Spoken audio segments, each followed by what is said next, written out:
દર્શક મિત્રો, મહામંથન મંતવ્ય ન્યૂઝમાં આપનું સ્વાગત છે। ભાવનગરમાં સર્જાયેલા લઠ્ઠાકાંડની ઘટનામાં 13 લોકોના મોત નિપજ્યા છે। આ સમગ્ર મામલાની તપાસ સ્ટેટ મોનિટરિંગ સેલની ટીમ દ્વારા કરવામાં આવી રહી છે। આ ઘટનાથી ભાવનગર પોલીસમાં ખળબળાટ મચી ગયો છે, કેમ કે જે દારૂ છે તે ભાવનગરમાં જ બની રહ્યો હતો અને કેમિકલ વધુ પ્રમાણમાં થઈ જવાના કારણે આ ઇથેનોલ અને મિથેનોલ મિક્સ વધુ થઈ ગયું અને જે રોયલ સ્ટેગ નામની બોટલ છે તેમાં આ કેમિકલવાળો દારૂ ભરવામાં આવ્યો અને લોકો સુધી સપ્લાય કરવામાં આવ્યો। જે બાદ લોકોએ દારૂ પીધો અને ત્યારબાદ એક લોકોના ટપોટપ મૃત્યુ નિપજી ગયા।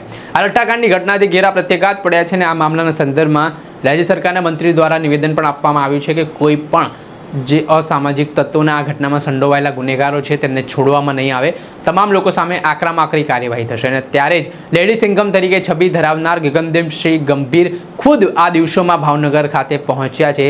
આ સમગ્ર મામલાને લઈને એસએમસીની ટીમ જે તપાસ કરી રહી છે તેનું નિરીક્ષણ તેઓ કરી રહ્યા છે। સાથે જ આમાં જે અધિકારીઓ જવાબદાર છે, જે આમાં લોકો આરોપીઓ છે, તે તમામ લોકોની પૂછપરછ કરવામાં આવી રહી છે। સાક્ષીઓના નિવેદન પણ નોંધવામાં આવી રહ્યા છે અને આખો જે ઘટનાક્રમ બન્યો છે ભાવનગરમાં ગૌતમ સોલંકી નામનો જે બુટલેગર છે તેણે આ મધ્યપ્રદેશથી દારૂ બનાવવા માટે લોકોને બોલાવ્યા હતા, જેમાં મુખ્ય સૂત્રધાર રઈસનું પણ નામ ખુલ્યું છે અને તેની પણ પોલીસે ધરપકડ કરી છે। આ સમગ્ર ઘટના મામલે લેડી સિંઘમ ગગનદીપસિંહ ગંભીરનું પણ નિવેદન સામે આવ્યું છે। શું કહી રહ્યા છે તેઓ, તેમને સાંભળો। અત્યાર સુધી જેટલા ભાવનગરના જો સાહેદો હતા એમને તપાસવામાં આવ્યા છે। અમે એટલા માટે કામ કરતા હતા કે આ લોકોને અમે છેક ગાંધીનગર સુધી નહીં બોલાવવું પડે ઇન્ક્વાયરીના કામે।